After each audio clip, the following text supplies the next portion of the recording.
মাঝে মাঝে আমাদের অনেক জায়গায় যাওয়ার ইচ্ছে হয়, হয়তোবা আমরা টাকার জন্য অথবা সময়ের জন্য যেতে পারি না।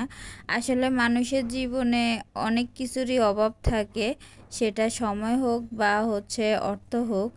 আর মানুষের জীবনে চাইলে কিন্তু মানুষ সব ইচ্ছে পূরণ করতে পারে না, তবে মাঝে মধ্যে ওই ইচ্ছেটা কিভাবে জানি পূরণ হয়ে যায়।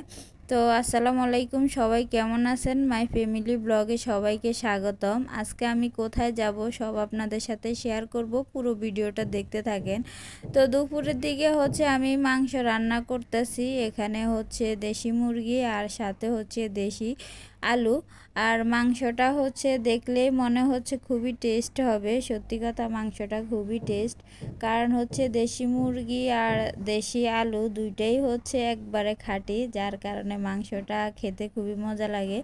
আসলে আমার ফার্মের মুরগি খেতে ভালো লাগে না, আর আমি একবারে খাইয়ে না। হয়তোবা আমি লাল মুরগি বা দেশি মুরগি বা দেশি হাঁস এগুলাই বেশি পছন্দ করি। তো সবসময় হয়তোবা এগুলা কিনা যায় না, তো মাঝে মধ্যে তবু ট্রাই করি কেনার জন্য। তো আপনাদের কার কার কাছে দেশি মুরগি ভালো লাগে কমেন্টে জানাবেন। তো এখানে আমি কিছু ছোট আলু দিয়ে দিছি, যেগুলা মাংসের টেস্টটা আর একটু বাড়িয়ে দিবে। কারণ বড় যেই আলুগুলা আর কি এমনিতে আমরা ডাকার মধ্যে পাই, ওগুলা একটু পানসা পানসা লাগে। আর এই আলুগুলা বেশিরভাগ গ্রামে হয়ে থাকে, যেটাকে বলে দেশি আলু। তো এগুলা আর কি তরকারির মধ্যে দিলে তরকারিটা অনেক মজা হয়। তো আমার শ্বশুরের গ্রাম থেকে আসার সময় এই আলুগুলা নিয়ে আসছিল, আর ওখান থেকে আমরা তরকারির মধ্যে আস্তে আস্তে দিয়ে তরকারি রান্না করি আর কি। তো এটা কি পিঠা সবাই কমেন্টে জানাবেন। আমরা একটা জায়গায় ঘুরতে যাব, যার কারণে মরিয়মের নানির জন্য দুটা শাড়ি কিনছিলাম। এখানে একটা শাড়ি মরিয়ম পরছে, আর একটা আমার বাগিনা পরছে। দুজনে শাড়ি পরে দেখতেছে কেমন লাগতেছে। আর মরিয়ম তো খুবই এক্সাইটেড ঘুরতে যাওয়ার জন্য। আসলে আমরা কক্সবাজার যাব, আর এটা একটা পিকনিকের কারণে যাব। আমার ভাইয়াদের অফিস থেকে আর কি এই পিকনিকের আয়োজন করা হয়েছে। আর জন প্রতি 3000 করে টাকা দেওয়া লাগে।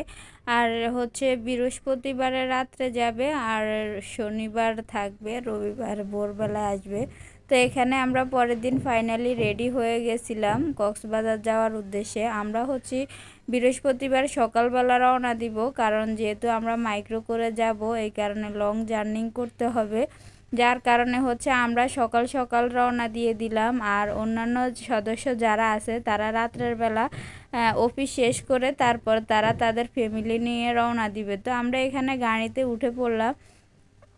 আর আমি মরিয়ম আর শামীম আমরা পিছনের সিটে বসলাম, আর সামনের সিটে আমার মা আর আমার ভাইয়ের বউ, আর সামনে ড্রাইভারের সাথে আমার ভাই বসছে।